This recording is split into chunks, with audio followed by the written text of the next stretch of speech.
इंदौर में real estate कारोबारी के घर चोरी हुई है। नौकर ने दोस्तों के साथ मिलकर इस वारदात को अंजाम दिया है। कारोबारी को बेहोशी की दवाई देकर 75 लाख रुपए के जेवर पार कर लिए गए हैं। 19 लाख रुपए नगद, 10 लाख की घड़ियां लेकर भाग गई है। तेजाजी नगर थाना पुलिस अब इनकी तलाश कर रही है। नौकर ने दोस्तों के साथ मिलकर कारोबारी यानी अपने मालिक को पहले तो इसने नशे की दवाई दे दी जिससे वो बेहोश हो गए, फिर 75 लाख रुपए के जेवर, 10 लाख रुपए कैश और घड़ियां लेकर फरार हो गए। अंशुल मुकाती हमारे सहयोगी फोन लाइन पर जुड़े हैं। अंशुल, बताएं क्या है ये मामला?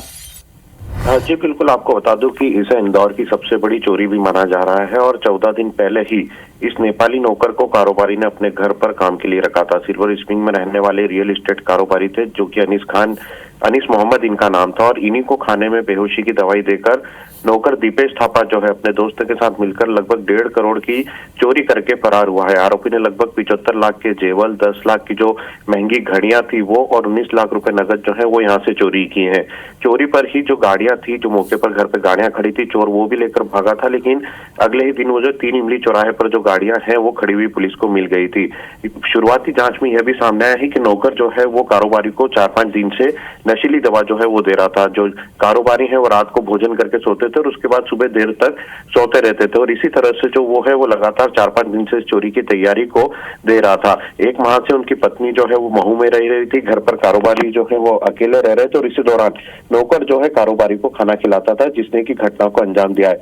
अब फिलहाल आरोपी की तलाश में जो है तेजाजी नगर थाना पुलिस जो है वो जुटी हुई है और इस पूरे मामले की जांच जो है पुलिस के द्वारा शुरू कर दी गई है। वहीं जो कॉलोनीनाइजर है अनीस, उसके कई आर्मी के जो सैन्य अधिकारी हैं उनसे भी संबंध है। महू में भी उनका एक फार्म हाउस है और इसी के चलते उन्होंने इस पूरी घटना की जानकारी अपने से जुड़े सेना के अफसरों को भी दी है और नेपाल उत्तराखंड बॉर्डर पर भी इस पूरी चोरी को लेकर के अलर्ट भेजा गया है, क्योंकि जो नौकर था वह नेपाल का रहने वाला था। ऐसा प्रारंभिक जानकारी में सामने भी आया है कि वह नेपाली नौकर था और इसी कारण अब नेपाल बॉर्डर पर भी इसका अलर्ट जो है भेजा गया है। आरोपी ने फुटेज डिलीट करने के लिए भी वहां पर डीवीआर जो है एक पानी की बाल्टी में डाला था, लेकिन एक कैमरे में डीवीआर का कनेक्शन नहीं था और सीधी लाइव रिकॉर्डिंग होती थी, जिसके कारण वह कैमरे में कैद हो गया और पूरी घटना का खुलासा जो है यहाँ पर हो गया। अब फिलहाल पुलिस जो है आरोपी की तलाश कर रही है और नजर बना के रखिएगा अंशुल इस खबर पर। और जैसा कि हमारे सहयोगी अंशुल बता भी रहे हैं कि इंदौर की सबसे बड़ी चोरी भी से कहा जा रहा है। 75 लाख रुपए के जेवर, 19 लाख रुपए नगद